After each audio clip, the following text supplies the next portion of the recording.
Good morning বন্ধুরা, সবাই কেমন আছেন? চলে এসেছি নতুন আরেকটি ব্লগ নিয়ে। কাবেরী ক্যানভাসে আপনাদের সবাইকে স্বাগত। চলুন আজকের দিনটা শুরু করা যাক। আজ ছিল 2রা নভেম্বর। কুয়ালালামপুরের সব থেকে আইকনিক স্থাপনা পেট্রোনাস টুইন্স টাওয়ারের থেকে আমরা যাত্রা শুরু করেছি ঐতিহাসিক ও ধর্মীয় স্থান বাতু কেভের দিকে। সকাল সকাল ব্রেকফাস্ট সেরেই বেরিয়ে পড়েছিলাম। তবে চারিপাশটা দেখেছেন কি সুন্দর রোদ ঝলমল করছে। আর ওই দেখুন, দূরে দেখা যাচ্ছে পেট্রোনাস টুইন টাওয়ারটি। ওখান থেকেই আমরা এসেছি, আপনাদের একটু জুম করে দেখানোর চেষ্টা করলাম। শহরের আধুনিক রূপকে পেছনে ফেলে মাত্র 13 কিলোমিটার দূরে ওই গন্তব্য পৌঁছাতে সময় লাগে ওই 25 থেকে 35 মিনিট মতন। তবে সময়টা ট্রাফিকের উপর নির্ভর করে, তার কারণ কুয়ালালামপুরে প্রচুর ট্রাফিক জ্যাম হয়। পথে চলতে চলতে চোখে পড়বে কুয়ালালামপুরের ব্যস্ত রাস্তা, উঁচু নিচু ভবন, আর ধীরে ধীরে শহরের কোলাহল ছেড়ে প্রাকৃতিক ছোঁয়া। এত সব সুন্দরের মধ্যে আমার যেটা সব থেকে বেশি ভালো লেগেছে, ওই দূরে সবুজ পাহাড়গুলো যেন হাতছানি দিয়ে ডাকছে। চারিপাশে সবুজে ঘেরা পাহাড়, আর মাঝখানে এই সবুজ অরণ্য। সত্যিই মুগ্ধ হয়ে দেখছিলাম। কর্তামশাই বলল একটা ফটোশ্যুট হয়ে যাক। সবাই মিলে একটা ফটোশ্যুট করে নিলাম। তবে বাতু কেভে পৌঁছানোর জন্য শুধু যে ট্যাক্সি বা গ্র্যাব আছে তা কিন্তু নয়। যারা ট্রেনে করে যেতে চান তাদের জন্য সুন্দর ব্যবস্থা রয়েছে। তারা কেএল সেন্টার থেকে কেটিএম কামুটের ধরে সরাসরি বাতু কেভ সেন্টার স্টেশনে পৌঁছাতে পারেন। তবে সেখানে সময়টা আরও অনেকটা বেশি লাগে, ওই 45 থেকে 50 মিনিট মতন। তবে জানি না ট্রেনে করে গেলে এই সুন্দর দৃশ্যগুলো দেখতে পেতাম কিনা। যেহেতু আমাদের হাতে সময়টা অনেকটাই কম ছিল, তাই ওই রিস্কটা আর নিলাম না। আর এর আগে আমরা কখনো আসিনি, তাই বাধ্য হয়েই গ্র্যাব ধরেছিলাম। এতে আমাদের কোনো অসুবিধা হয়নি, বরং সুন্দরভাবে এই সুন্দর দৃশ্যগুলো উপভোগ করতে করতেই আমরা বাতু কেভে পৌঁছেছিলাম। বাতু কেভ মালয়েশিয়া কুয়ালালামপুর শহরের কাছেই অবস্থিত একটি বিখ্যাত ধর্মীয় ও পর্যটন কেন্দ্র। এটি মূলত হিন্দু ধর্মাবলম্বীদের জন্য অত্যন্ত পবিত্র স্থান। কথা বলতে বলতে আমরা বাতু কেভের একদম পাশে পৌঁছে গেছি। এই যে সাদা চুনাপাথরের পাহাড়টি দেখা যাচ্ছে, এটি হচ্ছে বাতু কেভ। বাতু কেভ একটিমাত্র চুনাপাথরের পাহাড়, আর ওই পাহাড়ের ভিতরে প্রাকৃতিকভাবে তৈরি রয়েছে একাধিক গুহা, যার বয়স 40 কোটি বছর। পাহাড়টিকে দেখা গেলেও প্রবেশদ্বারে পৌঁছাতে আরও কিছুটা টাইম আমাদের লাগবে। তবে বলতে বলতে আমরা পৌঁছে গেছি একদম প্রবেশদ্বারের সামনে। তবে চলুন রাস্তাটা ক্রস করে আগে ভেতরে যেয়ে নিই, তারপর না হয় আবার কথা বলছি আপনাদের সাথে। প্রবেশদ্বারে আসতেই চোখে পড়ল ভগবান মুরুগনের ওই বিশাল মূর্তিটি। আপনাদেরকে একটু জুম করে দেখাচ্ছি, যা বিশ্বের অন্যতম বৃহৎ মুরুগন মূর্তি। ভেতরে ঢোকার আগে সপরিবারে একটা ফটোশ্যুট করে নিলাম। তবে চলুন গুটি গুটি পায়ে এগানো যাক ওই বাতু কেভের দিকে। তবে আজকে সূর্যের তাপ ভারী প্রখর, আর এখানে দেখুন অনেক টুরিস্ট বাস দাঁড়িয়ে ছিল। এখানে সারা বছরই প্রচুর টুরিস্ট আসে।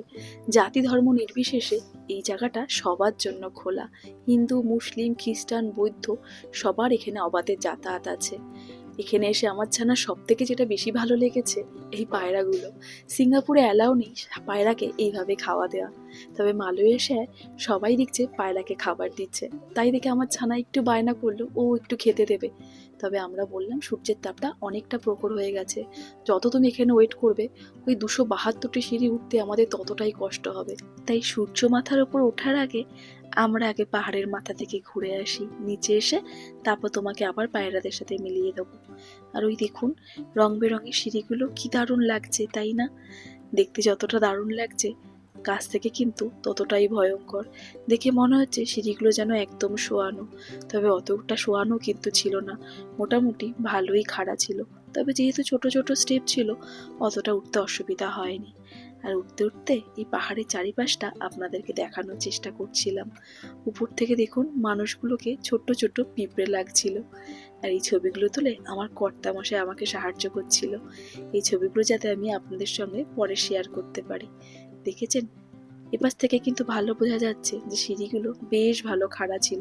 এতগুলো সিঁড়ি বাইতে যদি আমার ছানার কষ্ট হয়, কর্তামশাই বলছিল রাধে রাধে বলো আর এগিয়ে চলো। রাধে রাধে আনকো। See so big this statue. পিছন ঘুরে এই মুরুগনের এই মূর্তিটাকে দেখছিলাম, কত বড় দেখুন। 272টা সিঁড়ির প্রায় সমান। আর এই ভদ্রলোক কত কষ্ট করে উপরে উঠছিল। এরকম অনেক বয়স্ক মানুষ উঠছিল নামছিল, তাদের দেখে ভারী কষ্ট হচ্ছিল, কিন্তু তারাও মনে জোর নিয়ে এগিয়ে যাচ্ছিল মুরুগনের একবার দর্শন দেবে তাই। আর এই দেখুন ছোট ছোট বাঁদর। আমার ছানা প্রথমে খেয়াল করেনি এখানে উঠতে নামতে প্রচুর বাঁদর আছে, তবে সবার সাইজ কিন্তু একদম ছোট্ট ছোট্ট। সব ছোট্ট ছোট বাঁদরের এখানে ভরপুর। অবশ্য এদের গল্প আমি আমার কলিগের কাছ থেকে শুনেছিলাম। এরা নাকি এখানকার মানুষদের বড্ড জ্বালাতন করে। এই রাস্তা দিয়ে কাউকে ফল বা জলের বোতল নিয়ে যেতেই দেয় না, দেখলেই তারা ছিনিয়ে নিয়ে নেয়। যেহেতু অভিজ্ঞতা রয়েছে তাই হাতে কিছুই আমরা নিয়ে নিই। উপর থেকে এই পাহাড়টা আপনাদেরকে একটু দেখাচ্ছি। আর ওই দেখুন মোরগনের মূর্তিটার থেকে অনেকটা উপরে আমরা চলে এসেছি। আর কয়েকটা সিঁড়ি পার হলেই আমরা পৌঁছে যাব মেন গুহায়। সেখানে গিয়ে আপনাদের সঙ্গে আবার একটু শেয়ার করব। ওই দেখুন মেন গুহার গেটটা দেখা যাচ্ছে, আর আমার ছানা এখানে আমার জন্য অপেক্ষা করছে। আমিও আস্তে আস্তে হেঁটে হেঁটে আসছিলাম, যদি পড়ে যাই। তবে আমার ছানার এনার্জি কিন্তু ভরপুর ছিল। তবে মন্দিরে ঢোকার আগে এই চুনাপাথরের পাহাড়টাকে দেখে সত্যি একটু অবাক হচ্ছিলাম। দেখুন কিভাবে ঝুলছে টুকরো টুকরো পাথরগুলো, তো বছর ধরে এইভাবেই ঝুলে রয়েছে। আর এখানে কত মানুষের আসা যাওয়া, কখনো কোনো রকম অঘটন আজ পর্যন্ত ঘটেনি। এটাই হয়তো ভগবানের একটা সৃষ্টি। কি অপূর্ব তাই না? এই চুনাপাথর আর আকাশ যেন একসাথে মিলে মিশে গেছে। তবে চলুন একদম কাছে চলে এসেছি, এবার একটু ভেতরে গিয়ে দেখি। তবে সিঁড়ি দিয়ে উপরে ওঠার সময় যেইটুকু সূর্যের তাপ আমাদের অনুভূতিতে এসেছিল, যেইটুকু উষ্ণতা আমরা পেয়েছিলাম, উপরে উঠতেই সূর্যদেব যেন তার সম্পূর্ণ রাগ ভুলে গিয়ে কোনো হিমালয়ের সাথে বন্ধুত্ব পাতিয়ে নিয়েছে। উপরে উঠতেই সূর্যের তাপে দেখুন চারিপাশ আলোকিত হয়ে রয়েছে। তবে সেই সূর্যের প্রখর তাপ যেন ঠান্ডা এক মৃদু উষ্ণতায় আমাদেরকে ভরিয়ে রাখছিল। বেশ ভালো লাগছিল। উপরে উঠতেই যেন এক স্বর্গীয় অনুভূতি পাচ্ছিলাম। এত সূর্যের আলোতে কিন্তু তাপের চিহ্ন এক ফোঁটা নেই, একটা ঠান্ডা ঠান্ডা অনুভূতি। আর এই দেখুন কত রকমের গল্প যেন এই পাহাড়ের চারিপাশে আঁকা রয়েছে। তবে এইসব গল্প না আমার জানা নেই, হয়তো অনেকেরই আছে। এইসব গল্প যেন এখানে এসেই ফুটলো। আর এইসব দেখেই যেন স্বর্গীয় অনুভূতিটা আরো বেশিভাবে প্রকট হচ্ছিল। তবে সব থেকে বেশি অবাক হচ্ছিলাম এই চুনাপাথরের পাহাড়টাকে দেখে। দেখুন এই গুহায় প্রবেশের মুখে কিভাবে ঝুলছে এই পাথরের টুকরোগুলো, কিন্তু কখনো নাকি কোনো রকম বিপদ হয়নি। তাই এসব দেখেই একটু অবাক হচ্ছিলাম আর জুম করে আপনাদেরকে দেখানোর চেষ্টা করছিলাম। তবে চলুন এবার ভেতরে গিয়ে না হয় দেখবো আরো অনেক কিছু। যেহেতু এটা মুরুগান টেম্পল, সেহেতু এখানে মুরুগনের প্রচুর মূর্তি বানানো রয়েছে। শুধু মুরুগন নয়, এখানে দুর্গা, শিব, পার্বতী সবার ছবিই রয়েছে। তবে মুরুগনেরটা একটু বেশি রয়েছে। মুরুগন মানে যাকে আমরা কার্তিক ঠাকুর বলে জানি। বাইরে থেকে উপরে ওঠার 272টি রঙিন সিঁড়ি শেষ করার পর আপনি যে গুহায় পৌঁছাবেন সেটি হলো টেম্পল কেভ। এর ছাদ অনেক উঁচু, কিছু কিছু জায়গায় প্রায় 100 মিটারেরও বেশি। আর উপরের প্রাকৃতিকভাবে তৈরি বড় বড় ফাঁক দিয়ে সূর্যের আলো ভেতরে এসে পড়ছিল। 272টি সিঁড়ি ভেঙে আপনি টেম্পল কেভে পৌঁছানোর পরে সেখান থেকে ভেতরে ঢুকলে কিছু অংশে প্রায় 20 থেকে 30টি সিঁড়ি নিচে নামতে হবে। আবার অন্যদিকে প্রায় 30 থেকে 40টি সিঁড়ি উপরে উঠলে তবেই ভেতরের মন্দিরে যাওয়া যাবে। অর্থাৎ ভেতরের অংশ মিলিয়ে আনুমানিক 50 থেকে 70টি অতিরিক্ত সিঁড়ি রয়েছে। এই সিঁড়িগুলো গুহার প্রাকৃতিক গঠন অনুযায়ী, তাই সংখ্যায় একটু কম বা বেশি হতে পারে। এই এপাশের 20টি থেকে 30টি সিঁড়ি নিচে নামার পরেই আমরা আরেকটি গুহায় এসে পৌঁছেছি। আর ওই দেখুন দূরে দেখা যাচ্ছে আরেকটি সিঁড়ি, ওখানে প্রায় 30টি থেকে 40টি মতন সিঁড়ি রয়েছে। ওই সিঁড়িটি বেয়েই উপরে উঠতে হবে। আর ওই গুহার ভেতরেই রয়েছে ভগবান মুরুগনকে উৎসর্গ করা প্রধান মন্দিরটি। টেম্পল কেভে পৌঁছানোর পরে যেই 20-30টা সিঁড়ি বেয়ে আমরা নিচে নেমে এসেছিলাম, তারপরেই পড়েছিল এই বিশাল গুহাটি। দেখুন চারিপাশে পাহাড়গুলো কিভাবে ঝুলছে। আর ওই দেখুন পাহাড়ের মাথায় ছোট ছোট ফাঁক, সেখান দিয়েই এই গুহাতে আলো ঢুকছে। বেশ ঠান্ডা ছিল, খুব ঠান্ডা, যেন গম গম করছিল। বেশ ভালো লাগছিল জানেন তো। আর ওই সিঁড়িটা দিয়েই মুরুগনের মন্দিরে পৌঁছাতে হবে আমাদেরকে। তবে পাশাপাশি আরও কয়েকটি ছোট ছোট মন্দির ও দেবমূর্তি আছে। প্রতিদিন ওখানে পূজা আরতি ও ধর্মীয় আচার অনুষ্ঠান হয়। বিশেষ করে থাইপুসম উৎসবের সময় এই টেম্পল কেভ ভক্তদের ভিড়ে মনোমুগ্ধ হয়ে ওঠে। এই গুহাটাকে ঘুরে ঘুরে দেখতেই হট করে এই আলোটা যেন আমাদের চুম্বকের মতন আকর্ষণ করছিল। এইটি হচ্ছে মুরুগনের মেন মন্দিরটি। এই সিঁড়িগুলো বেয়েই আমাদের উপরে উঠতে হবে। টেম্পল কেভের ভেতরের মেঝে, চারিপাশের দেওয়াল প্রাকৃতিক পাথরের তৈরি। কোথাও কোথাও সিঁড়ি বেয়ে একটু নিচে নামতে হবে, আবার কোথাও একটু উপরে উঠতে হবে। চারিদিকে তাকালে দেখা যায় প্রাকৃতিক সৃষ্টি আর মানুষের বিশ্বাস, দুটোরই সুন্দর মিলন। আমরা পৌঁছে গেছি মুরুগনের মেন মন্দিরে। এবার পুজোর পালা। পুজো সেরে আমরা একটু আশীর্বাদও নিয়ে নিয়েছিলাম। বেশ অনেকটা টাইম এখানে আমরা কাটিয়েছিলাম, বেশ ভালো লাগছিল। মন্দির থেকে বেরিয়ে আমার ছানা আবার পেয়ে গেছিল তার সঙ্গীদের। বেশ অনেকক্ষণ টাইম এখানটা আমরা কাটিয়েছিলাম, আর ঠান্ডা ঠান্ডা ওয়েদার, বেশ ভালো লাগছিল। আমার ছানা পাপার কাছে বায়না করলো, একটা পায়রা ধরে দাও পাপা, আমি একটু ধরবো। নিজেই ধরার জন্য আগ্রহ দেখাচ্ছিল, কিন্তু দেখুন যেই হাতে দিল ভয়ে আড়ষ্ট হয়ে রয়েছে। অনেকক্ষণ পাখিদের সঙ্গে ছিলাম, এবার বাঁদরদের সাথে বাঁদরের বাঁদরামিটা আপনাদের দেখাই। এখানে অসংখ্য ছোট ছোট বাঁদর ছিল, যারা সত্যিই বাঁদরামি করছিল। এই মন্দিরে কাউকে ফল নিয়ে ঢুকতে দিচ্ছিল না, ফল বা প্রসাদ, বা মন্দির থেকে যারা বেরাচ্ছিল কারো হাতে ফল বা প্রসাদ রাখতে দিচ্ছিল না। কোথা থেকে যেন উড়ে এসে ঠিক ছো মেরে প্রসাদ নিয়ে উপরে উঠে যাচ্ছিল। সেগুলো দেখানোর জন্যই অনেকক্ষণ দাঁড়িয়েছিলাম, কিন্তু কোথা দিয়ে যে ওরা নিয়ে আসছিল টেরই পাচ্ছিলাম না। এপাশ দিয়ে নিচ্ছে তো ওপাশ দিয়ে নিচ্ছে, ওপাশ দিয়ে আসছে তো ওপাশ দিয়ে যাচ্ছে, এইভাবেই ছোটাছুটি করছিল। নিয়ে যাওয়ার পরেই সেটা চোখে পড়ছিল। আর ওই দেখুন আবার কারো হাত থেকে প্যাকেটটা নিয়ে চলে এসেছে, নিয়েই সোজা উপরে। আমি বাঁদরদের দেখতে ব্যস্ত, আর আমার ছানা আবার একটা পায়রা ধরবে। অনেক কষ্ট করে আবার আরেকখানা পায়রা তাকে ধরে দেয়া হলো। দেখুন কত সযত্নে পায়রাটাকে ধরছে। পায়রা ধরার উদ্দেশ্য এটাই, নিজে হাতে পায়রাটাকে উড়িয়ে দেবে।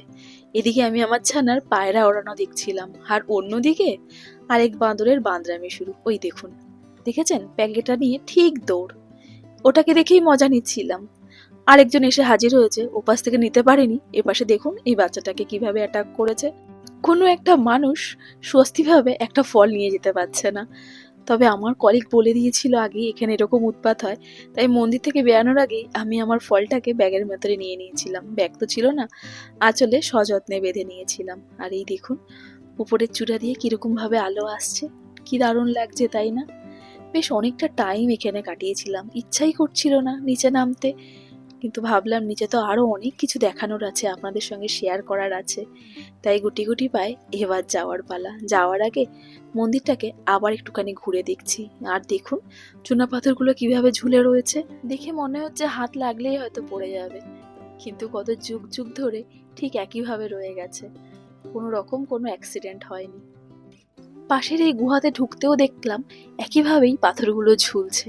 আর হট করে চোখে পড়ল বাবার কোলে কার্তিক ঠাকুর আদর খাচ্ছে। দাঁড়ান আপনাদেরকে ছবিটা একটু কাছ থেকে দেখাচ্ছি, তার আগে এই গুহাটাকে আপনাদেরকে একটু দেখিয়ে নিই। আর ওই দেখুন বাবার কোলে আমাদের মুরুগন বাবাজি কি সুন্দর আদর খাচ্ছে। আর উপরের এই ছোট্ট গুহার পাশেই রয়েছে মুরুগনকে উৎসর্গ করা ছোট্ট মন্দিরটি। তবে চলুন এবার নিচে যাওয়া যাক। কর্তামশাই আগেই নেমে গেছিল, আমি আর আমার ছানা আস্তে আস্তে নামছিলাম। আর আমার কর্তামশাই ছবি তুলে সাহায্য করছিল, যাতে এইগুলো আমি আবার শেয়ার করতে পারি। তবে চলুন, মেন মন্দির তো দেখা হয়ে গেছে, এবার পাশের মন্দিরটাও আপনাদের। তবে মেন মন্দিরের ভেতরে যতটা ফাঁকা ছিল, এই নিচের মন্দিরটা কিন্তু অতটা ফাঁকা ছিল না, ভালোই লোক ছিল। আর এই দেখুন সিলভার প্লেটেড একটা ঘোড়ার গাড়ির ওপরে একটা কোষ্ঠী পাথরের মুরুগন। এখানে ম্যাক্সিমাম ঠাকুরই ছিল কোষ্ঠী পাথরের, তবে এখানে মুরুগন মূর্তিটা শুনেছি নাকি সিলভারের। তবে ম্যাক্সিমাম মূর্তি কাষ্টি পাথরের হলেও মুরুগন মূর্তিগুলো সব সিলভারেরই ছিল। এই দেখুন আপনাদের সঙ্গে শেয়ার করছি, এটা কিন্তু সম্পূর্ণ সিলভার একটা মুরুগন মূর্তি। জানি না কতটা আপনাদের বোঝাতে পারছি, তবে চেষ্টা করলাম এই আর কি। এই মন্দিরটাও বেশ অনেকক্ষণ ঘুরে ঘুরে দেখেছি। আর এই দেখুন ঢোকার মুখে যে সিলভারের রথটা আপনাদের দেখাচ্ছিলাম, এটি সম্পূর্ণ কাচের বাক্সে আটকানো, এটাকে টাচও করা যায় না। হয়তো সত্যিকারের সিলভারেরই হতে পারে, তাই জন্য হয়তো এতটা নিষেধাজ্ঞা। তবে চলুন এবার নিচে যাওয়া যাক। ওই দেখুন উপর থেকে সেই পিঁপড়ের মতন মানুষগুলোকে। তবে নামার সময় ভারী ভয় করছিল, সেইটা দেখুন কিরকম ভাবে খাড়া। ওঠার সময় একটু কষ্ট হয়েছিল কিন্তু ভয় লাগেনি, কিন্তু নামার সময় প্রচন্ড ভয় লাগছিল, পুরো খাড়া।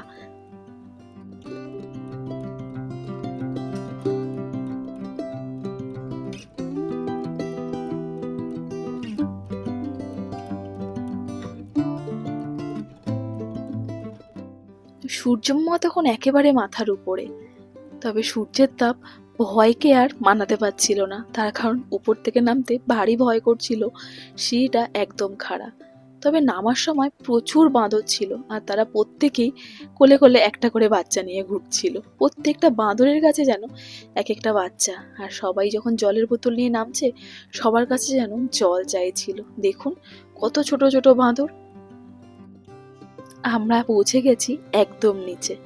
এবার যাওয়া যাক। অনেকটা স্বস্তি। তবে উপরে যতটা ঠান্ডা ছিল নিচে কিন্তু ঠিক ততটাই গরম। তবে ওই যে আমার ছানাকে এবার তার বন্ধুদের সাথে আবার মেলাতে হবে। যেহেতু অনেকটা টাইম উপরে ছিলাম, নিচে আস্তে আস্তে নিচের মন্দিরগুলো বন্ধ হয়ে গেছিল। দেখছিলাম পুজো চলছে কিনা, মন দিয়ে দেখছিলাম। দেখলাম যে না, মন্দিরের দরজাটা তখনও বন্ধ হয়নি, তবে পরিষ্কার চলছিল। আমি মন্দির দেখতে ব্যস্ত ছিলাম, আর আমার ছানা ব্যস্ত ছিল এই পায়রাদের খাওয়াতে। পায়রাগুলো দল বেঁধে আসছিল, আবার দল বেঁধে উড়ে যাচ্ছিল। কি ভালোই না লাগছিল।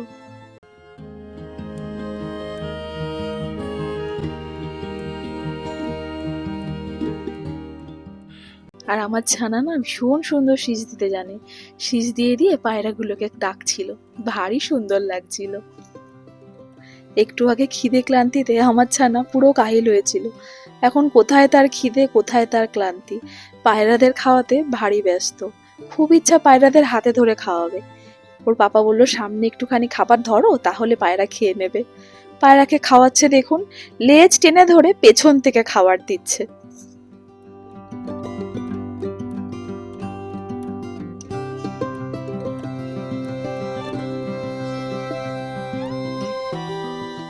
তবে চলুন, পায়রাদের তো অনেক খাওয়ানো হলো, এবার নিজেদের খাওয়ার পালা। তবে এই ব্লগটা এই পর্যন্তই। দেখা হবে অন্য আরেকটি ব্লগে। ততক্ষণ সবাই ভালো থাকবেন। শুভ দুপুর।